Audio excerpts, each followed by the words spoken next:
When we talk now about fluoridation, for over 5 decades, the American Dental Association has continuously endorsed the fluoridation of community water supplies and the use of fluoride-containing products, which they say are safe and effective measures for preventing tooth decay.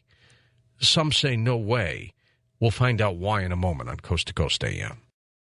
2 guests for you for the first couple hours, and then Dr. Paul Connaught will stay with us for questions at the end and perhaps some of your stories about fluoride in drinking water. Dr. Paul Connaught is a graduate of Cambridge University, holding a Ph.D. in chemistry from Dartmouth College. Paul is the executive director of the Fluoride Action Network, has researched fluoride's toxicity for nearly 11 years. He's given invited presentations to the Fluoridation Forum in Ireland, the Japanese Society for Fluoride Research, and the American College of Toxicology. Here he is, Dr. Paul Connaught. Hello, Paul. How are you? Fine, George. Thanks very much. Thank you. And thank you for joining us on this very important subject tonight, Paul. Thank you. Bill Osmundson is a leading dentist in the fight against fluoride use as well. Bill, how long have you been opposed to this? About 5 years now. Did something happen for you to wake up, I guess, and say, this is not good? Well, actually, it was my patients that kept telling me slowly, Bill, you have to look at this stuff. I've been a dentist for 31 years, and I actively promoted fluoridation for about 25. And my patients finally said, look, you got to look at this. And it was other areas of dentistry that I realized that my profession was behind in, that we were still plugging mercury into people's mouths and it shouldn't be done and it didn't need to be done. I thought, well, what else is a problem in my profession? And so I started looking at fluoridation. All right, Paul, let's get a definition from you on just what is the water fluoridation. How long have they been doing it? It started in 1945 in the United States, and it was endorsed by the U.S. Public Health Service in 1950 before any trial had been completed and before they'd done any serious medical or health studies. Fluoridation is the deliberate addition of fluoride or a fluoride-containing compound to the water supply at a concentration of approximately 1 part per million. That's 1 milligram per liter. And this is portrayed as being a very small level, this 1 part per million. But actually, George, it's 250 times the level of fluoride in mother's milk.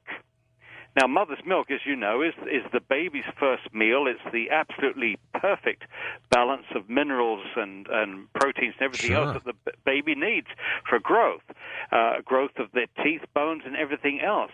So nature was giving us an important message there, but that's been ignored by the American Dental Association and the other avid promoters of this practice. What it means, of course, is that in the communities which are fluoridated, a parent that bottle feeds their baby and makes up the formula with tap water is going to be giving that baby 250 times more fluoride than nature intended, and that, to me, is a very unwise thing to do.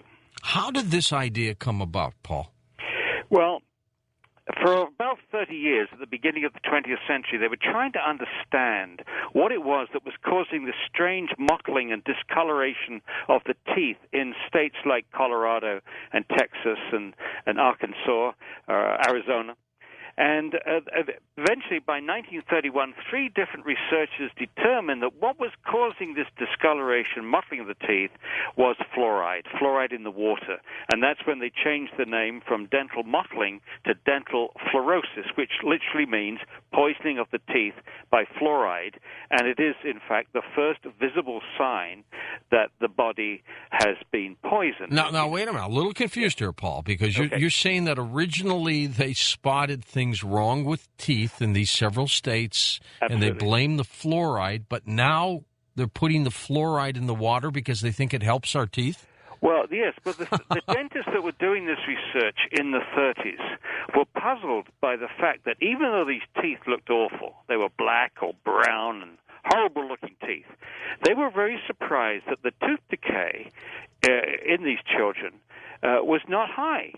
They expected, when you see the black teeth, you're expecting them to be decayed. Absolutely. They weren't. Okay. And so they thought, well, maybe we can find a level that we can benefit, we can reduce tooth decay without causing too much dental fluorosis. And they settled on 1 part per million, because above 1 part per million in those days, you got a dramatic increase in dental fluorosis.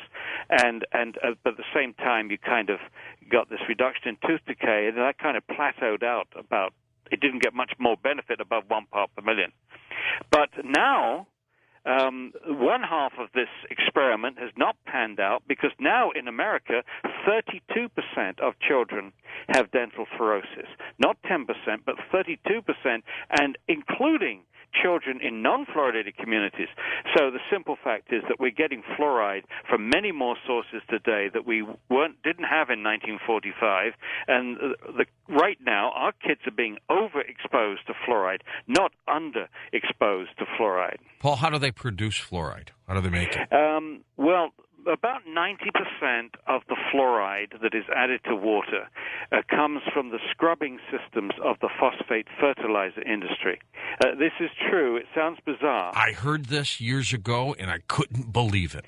Well, in the beginning, in 1945, the fluoride was coming from the aluminum industry.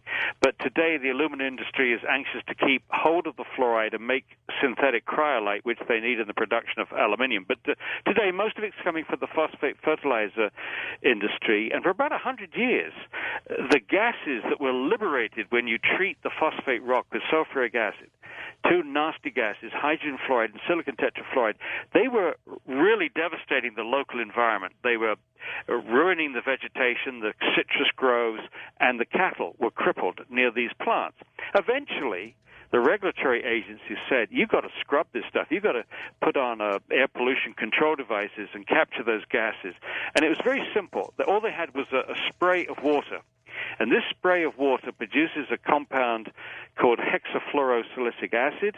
And when the concentration of that compound reaches about 23 or 24%, it's put in tanker trucks and shipped around the country and put into our drinking water.